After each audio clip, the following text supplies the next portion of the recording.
بسم اللہ الرحمن الرحیم. ناظرین السلام علیکم. میں ہوں آپ کے میزبان صابر شاکر وفاقی دارالحکومت اسلام آباد سے. اس وقت یہ ہم گفتگو کرتے ہیں افغانستان کے بارے میں جو تازہ ترین صورتحال ہے وہ بتائیں گے، لیکن اس سے پہلے دو امپورٹنٹ رپورٹس ہیں، اور وہ رپورٹس ہیں امریکی اداروں کی. یعنی افغانستان کی 21 سالہ جنگ کے بارے میں دو مفصل رپورٹس.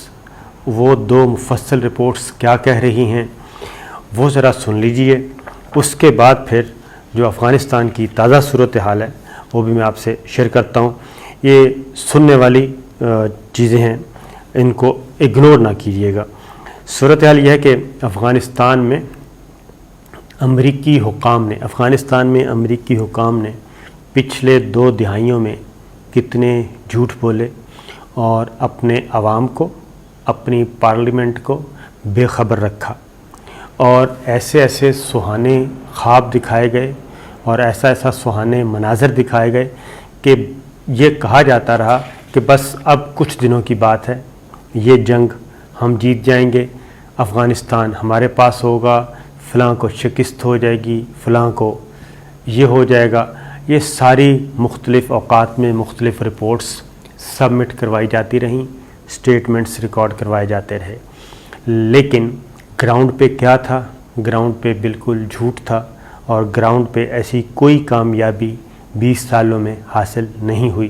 اور اسی لیے ایک شکست خوردہ فریق کے طور پہ، شکست خوردہ فوج کے طور پہ افغانستان سے نکلنا پڑا. یہ رپورٹ اب منظر عام پہ آ گئی ہے. امریکہ کی حکومت کا افغانستان کے تعمیر نو سے متعلق ایک ادارہ ہے، سگار کہتے ہیں اس کو، مخفف اس کا سگار ہے.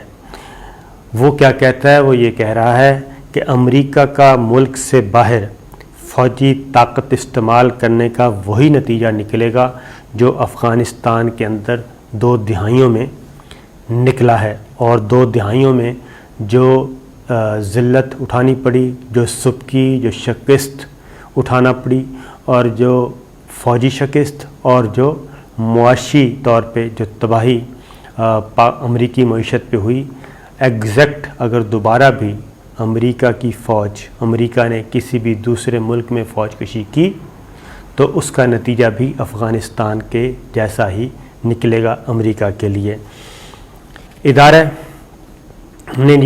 اس ادارے نے ملک کے اعلیٰ ترین حکام کی، امریکہ کے اعلیٰ ترین حکام کی جو غلطیاں ہیں، جو غلط بیانیاں ہیں، ان کو رپورٹ کیا ہے. اور انہوں نے یہ کہا ہے کہ بارہا اعلیٰ حکام کی طرف سے اور اعلیٰ حکام کے سامنے کنسرن متعلقہ لوگوں نے جھوٹ بولا افغانستان سے متعلق اور جو کچھ افغانستان میں ہو رہا تھا. یہ ہیں US اسپیشل انسپیکٹر جنرل ہیں فار افغانستان ریکنسٹرکشن، یعنی سگار جس کا مخفف بنتا ہے. یہ انہوں نے باقاعدہ طور پہ اب اپنی رپورٹ کو پبلک کر دیا ہے، اور انہوں نے کہا ہے کہ محکمہ دفاع کے اعلیٰ ترین حکام اور سفارتکاروں پہ انہوں نے الزام عائد کیا ہے کہ وہ خود اور امریکہ کی عوام سے جھوٹ پر جھوٹ بولتے رہے اور اب بھی جھوٹ بول رہے ہیں. افغانستان میں کسی قسم کی کوئی کامیابی حاصل نہیں ہوئی. انہوں نے یہ بھی کہا، امریکی ذرائع ابلاغ بھی اس میں موجود تھے، جرنلسٹ بھی موجود تھے، پھر انہوں نے بریف بھی کر دیا. انہوں نے کہا کہ سوائے مبالغہ آرائی کی گئی اور مبالغہ آرائی کی تمام حدوں کو پھلانگا گیا افغانستان کی جنگ کے بارے میں، جنہوں نے بھی کیا، انہوں نے مینشن کیا ہوا اپنی رپورٹ میں. پھر انہوں نے یہ بھی کہا کہ امریکہ کے فوجی جنرلز نے ایسا کیا، سفارتکاروں نے ایسا کیا، اور تمام اعلیٰ حکام نے ایسا کیا، اور وہ امریکہ کی کانگریس اور وہ عوام کو بتاتے رہے کہ ہم پانسا پلٹ رہے ہیں، جب کہ حقیقت یہ تھی کہ حقیقت اس کے بالکل برعکس تھی. جیف سیلڈن کی یہ رپورٹ ہے.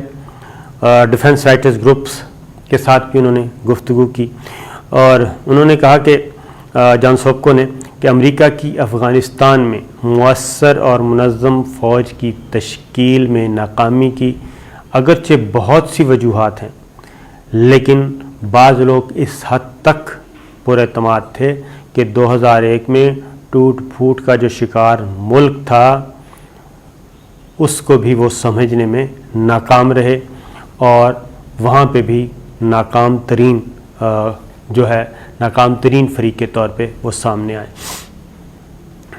خود اعتمادی کے علاوہ انہوں نے کہا جی ایک تو ضرورت سے زیادہ خود اعتمادی تھی، لیکن جو دوسرا عنصر تھا وہ تھا جھوٹ بولا گیا، دروغگوئی سے کام لیا گیا، اور یہ دروغگوئی ابھی تک جاری ہے۔ پھر انہوں نے کہا کہ امریکہ کے جو چوٹی کے فوجی حکام تھے، یعنی کہ اعلیٰ ترین فوجی قیادت، وہ یہ جانتی تھی کہ افغانستان کی فوج کس قدر کمزور ہے، اور انہوں نے مسائل کو دبائے رکھنے کی کوشش کی۔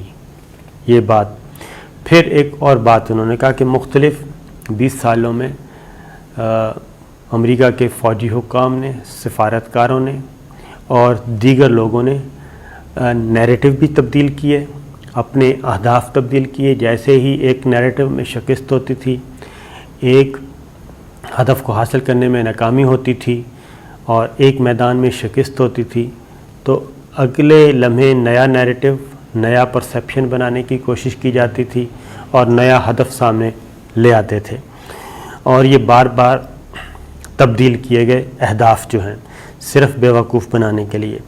امریکہ کی فوج نے، رپورٹ یہ کہہ رہی ہے کہ امریکہ کی فوج نے اہداف تبدیل کیے تاکہ وہ اپنی کامیابی دکھانا ان کے لیے آسان ہو جائے، اور جب وہ یہ اہداف بھی حاصل نہ کر سکے تو انہوں نے تجزیے کے عمل کو کلاسیفائڈ کر دیا، یعنی اس پہ آپ پابندی وہ کر ہی نہیں سکتے، بات ہی نہیں کر سکتے۔ پھر جان سوپکو نے یہ بھی کہا جی کہ مسئلے کی وجہ یہ بھی ہے کہ افغانستان میں کامیابی کے لیے واشنگٹن نے گزشتہ 20 برس میں طویل مدت یا پائیدار کامیابی کے لیے منصوبہ بندی سرے سے کی ہی نہیں۔ شارٹ ٹرم منصوبہ بندی کرتے رہے، ان کا خیال تھا کہ بس یہ سال ڈیڑھ سال میں ان کو فارغ کر دیں گے طالبان کو اور افغانستان ہمارا ہوگا۔ یہ سال ڈیڑھ سال کرتے کرتے وہ کہتے ہیں کہ 20 سال لگا دیے، اور کوئی لانگ ٹرم پلاننگ نہیں تھی، کوئی آپشن بی نہیں تھا، کوئی آپشن سی نہیں تھا، اس لیے یہ جو کچھ ہو رہا ہے۔ پھر اگلی رپورٹ میں اور کیا کہا ہے، 4 اسٹار جنرلز، 4 اسٹار فوجی حکام امریکی، 4 اسٹار سفیروں نے بین الاقوامی ترقی کے امریکی ادارے USAID پر دباؤ ڈالا کہ وہ کم مدتی نظام الاوقات کے اندر کامیابیاں دکھائیں، حالانکہ وہ خود جانتے تھے کہ یہ کبھی کارگر نہ ہوگا۔ ان کم مدتی اہداف کی حقیقت میں کوئی بنیاد نہیں، سوائے ایک سیاسی حقیقت کے اس وقت جو کچھ بھی مقبول عام ہے ناکامی کو ہمارا مقدر بنا رہا ہے۔ یہ رپورٹ کہہ رہی ہے، امریکی حکام کی رپورٹ، امریکی ادارے کی رپورٹ، جو کہ ایک آئینہ ہے پوری دنیا کے لیے بھی اور امریکی عوام کے لیے بھی، امریکن تھنک ٹینکس کے لیے بھی۔ جان سوپکو کہتے ہیں کہ بدقسمتی یہ ہے کہ یہ مسئلہ صرف افغانستان میں درپیش نہیں ہے، ہم جہاں بھی گئے وہاں ہمیں یہی مسائل نظر آئیں گے، یعنی عراق میں، لیبیا میں، شام میں، یمن میں، جہاں جہاں یہ لوگ امریکنز جو ہیں وہ کہتے ہیں ہم موجود ہیں، یہی چیزیں ہمیں منہ چڑھا رہی ہیں، اور یہی شکست، یہی دروغگوئی، یہی مبالغہ رائی اور کامیابی کے جھوٹے دعوے۔ پھر ایک اور بھی انہوں نے کہا جی کہ زمینی صورتحال بہت نازک ہے، اور انہوں نے خبردار کیا اپنی رپورٹ میں کہ افغان حکام کو اپنی بقا کے بحران کا سامنا ہو سکتا ہے، یعنی حالات اس قدر خراب ہیں۔ پینٹاگون اور محکمہ خارجہ کے حکام نے جان سوپکو کی تنقید کا فوری طور پہ کوئی جواب نہیں دیا، البتہ وہ ماضی میں بار بار افغانستان اور دیگر جگہوں پر امریکی کوششوں کا دفاع کرتے رہے ہیں۔ مطلب کہنے کا یہ ہے کہ جو 20 سال جس نے دفاع کیا وہ اب اس نتیجے پہ پہنچا ہے، اور جب ان کے سامنے حقائق سامنے آئے تو انہوں نے بتا دیے۔ یہ امریکہ کے سب سے سینئر افسر chairman general staff general mark ملی نے کہا تھا کہ افغانستان کی فورسز بہترین تربیت رکھتی ہیں اور بہتر انداز سے مسلح ہیں، اس کے باوجود کہ طالبان میدان میں کامیابیاں حاصل کر رہے ہیں۔ یہ وہ رپورٹ ہے۔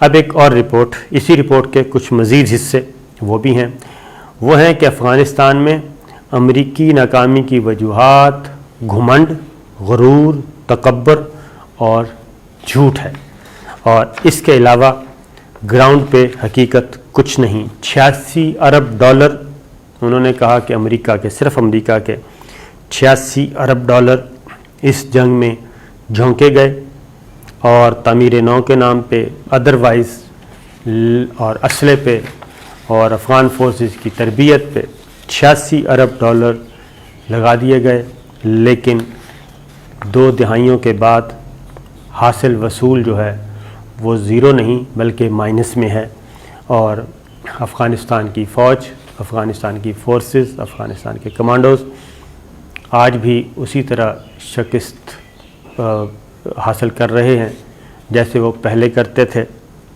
اور یہ ایک رپورٹ جو ہے جناب، کیونکہ انہوں نے کہا اس رپورٹ میں واضح طور پہ کہ بہتر یہی ہوگا کہ آئندہ فوج کشی کرنے سے پہلے 1000 مرتبہ سوچا جائے۔ تو یہ وہ رپورٹس ہیں جناب، جس کی وجہ سے اگلی بات ہے معاملہ یہاں تک کیسے پہنچا، اور اسی لیے اب امریکہ جو ہے وہ وہاں سے افغانستان سے نکل رہا ہے، اور افغانستان میں مسلسل آئے روز جو ہے وہ نہ صرف افغان طالبان پیش قدمی کر رہے ہیں، بلکہ لیٹسٹ جو انفارمیشن ہے وہ یہ ہے کہ ہرات میں بھی شدید لڑائی شروع ہو گئی ہے۔ 5 مختلف جانب سے طالبان نے حملہ کیا ہے، افغان کمانڈرز مارے گئے ہیں، اور رات گھمسان کی جنگ جسے کہتے ہیں وہ ہو رہی ہے، اور یہ افغانستان کا تیسرا بڑا شہر ہے ہرات۔ تو وہاں پہ جی افغان طالبان جو ہیں وہ مسلسل پیش قدمی کر رہے ہیں، اور بہت سارے افغان فورسز نے سرنڈر بھی کیا ہے۔ تو یہ افغانستان کی صورتحال ہے لیٹسٹ، میں نے کہا آپ سے شیئر کر لوں۔ اجازت دیجیے، اللہ حافظ۔